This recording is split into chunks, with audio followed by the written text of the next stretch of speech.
Usborne Publishing has apologized and announced it will revise a puberty guide for boys that states that one of the functions of breasts is to make the girl look grown-up and attractive.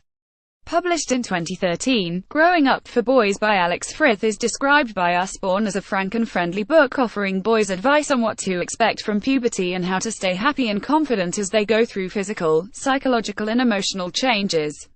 According to the publisher, it covers a range of topics, including moods and feelings, what happens to girls, diet, exercise, body image, sex and relationships, self-confidence, alcohol and drugs. It is the section on breasts that has drawn criticism, after writer and blogger Simon Ragunanan, who blogs about fatherhood at Man vs. Pink, posted a page from the book on Facebook. What are breasts for? Writes Frith in the extract. Girls have breasts for two reasons. One is to make milk for babies. The other is to make the girl look grown-up and attractive. Virtually all breasts, no matter what size or shape they end up when a girl finishes puberty, can do both things. Man vs. Pink at Man vs. Pink. WTF from the Usborne book Growing Up for Boys. Girls have breasts for two reasons: feeding babies and looking grown-up and attractive. Pic.twitter.com Ru1I34 Luke August 27, 2017. This just seemed awful and completely unjustifiable, Ragunanan told The Guardian. Usborne are serial offenders in peddling gender stereotypes to kids. After a campaign led by parent group Let Books Be Books 3 years ago, Usborne announced that it would discontinue publishing gendered titles, such as its Pink Girls Activity Book and Blue Boys Activity Book.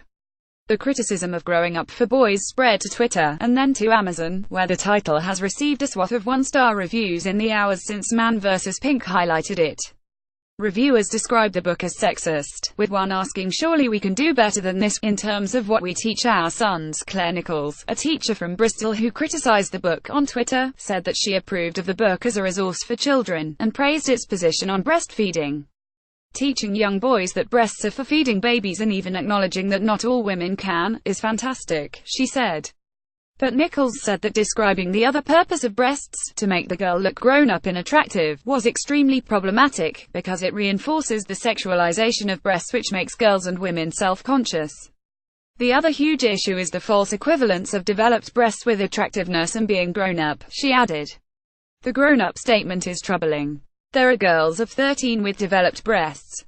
To describe them as grown-up and attractive would be worrying, as would infantilizing an adult woman with smaller breasts, she said. Let Books Be Books, which continues to campaign against sexism in children's books, was also critical. It's disturbing to see this kind of sexism in a book aimed at pubescent boys.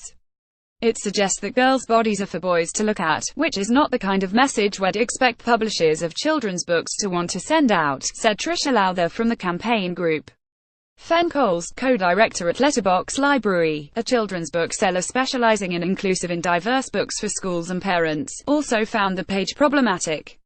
The language used, bearing in mind this is a book for boys, strongly suggests that girls' breasts exist for boys, for their admiration, for their gaze, she said. If we want to encourage our children to have healthy relationships with each other, and if we want to build a culture of consent, suggesting body parts exist solely for their use by another person, seemingly outside of the control of the person the body part belongs to, is at the best disempowering and at the worst, very dangerous. This is ill-thought-out, regressive and irresponsible language being used in what is intended as an educational book. We're very surprised this wasn't picked up by an editor. A spokesperson from Usborne Publishing told The Guardian Usborne apologizes for any offense caused by this wording and will be revising the content for reprinting.